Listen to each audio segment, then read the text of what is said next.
Assalamualaikum warahmatullahi wabarakatuh. Alhamdulillahirabbil alamin. Hari ini Ustazah masih ada kesempatan untuk menjelaskan mata pelajaran Arab Pegon. Sebelum kita mulai pelajaran, mari kita buka pelajaran hari ini dengan bacaan umul kitab. Al-Fatihah. A'udzubillahi minasyaitonirrajim. Bismillahirrahmanirrahim. Alhamdulillahirabbil alamin arrahmanirrahim maliki yaumiddin. Iyyaka na'budu wa iyyaka nasta'in ihdinas shiratal mustaqim shiratal ladzina an'amta 'alaihim ghairil maghdubi 'alaihim waladdallin. Amin.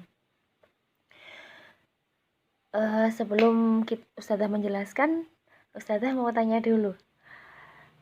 Anak-anak apa kabar hari ini? Sehat nggih? Semoga anak-anak dalam keadaan sehat walafiat dan tetap semangat dalam belajar meskipun harus daring atau belajar secara online.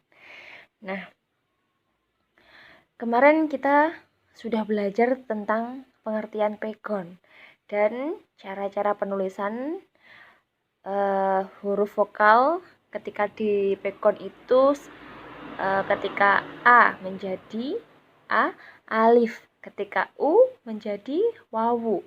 Nah, kemarin Ustazah juga sudah memberikan sebuah tugas kepada anak-anak.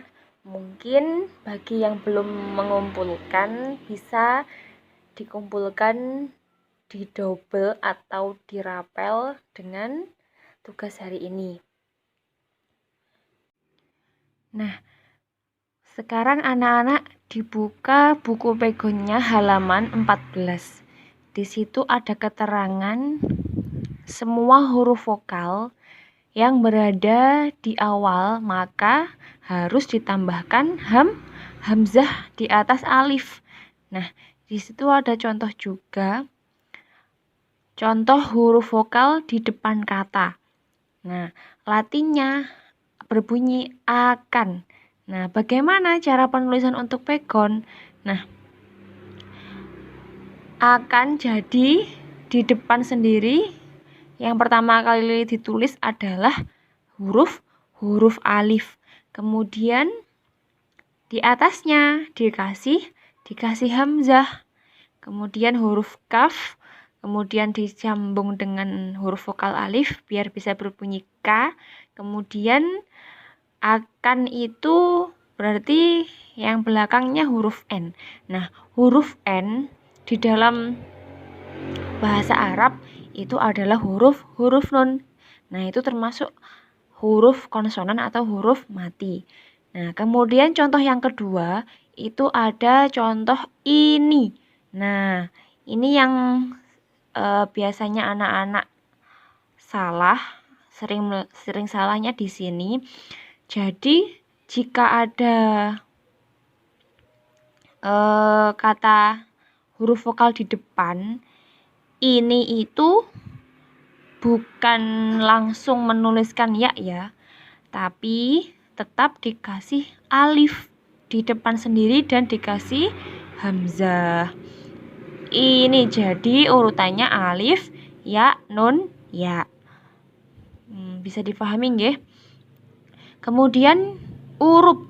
Nah, huruf itu juga bukan wawu, ro, wawu, fa. Nah, tetapi harus ada huruf alif di depannya. Kemudian atasnya dikasih atau diberi dengan hamzah. Nah, kemudian contoh yang kedua, ina. Itu sudah bisa nggih. Orang itu sama dengan penulisannya dengan huruf. Kemudian contoh huruf vokal di tengah dan di akhir. Nah, kalau tadi itu contoh huruf vokal di depan kata, sekarang kita belajar tentang contoh huruf vokal di tengah dan di akhir. Di sini ada contoh saya.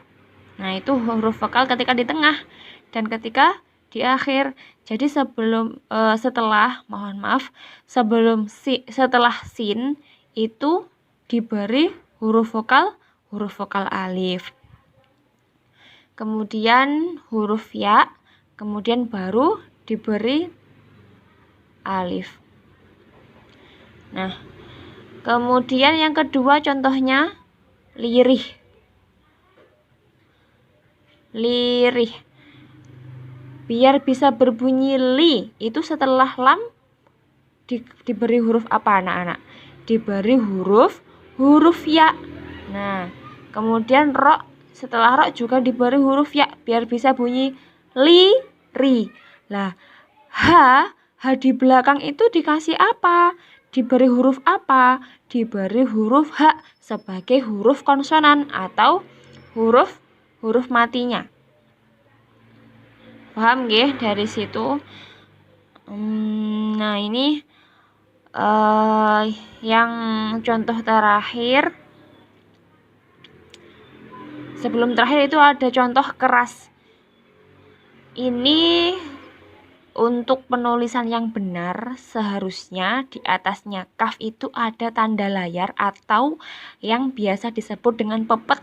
Nah, biar bisa berbunyi keras. Ya. Kemudian kuno. Yang terakhir itu kuno. No itu bukan menggunakan wawu, tapi menggunakan alif kuno. Nah, ngaten nggih anak-anak. Kemudian kita berpindah ke halaman 14. Di halaman 14 ini C ada kaidah umum. Nah, setiap huruf vokal A ditulis dengan alif. Nah, diingatkan lagi, setiap huruf vokal A itu ditulis, dengan alif. Contohnya saya. Nah, paham nggih?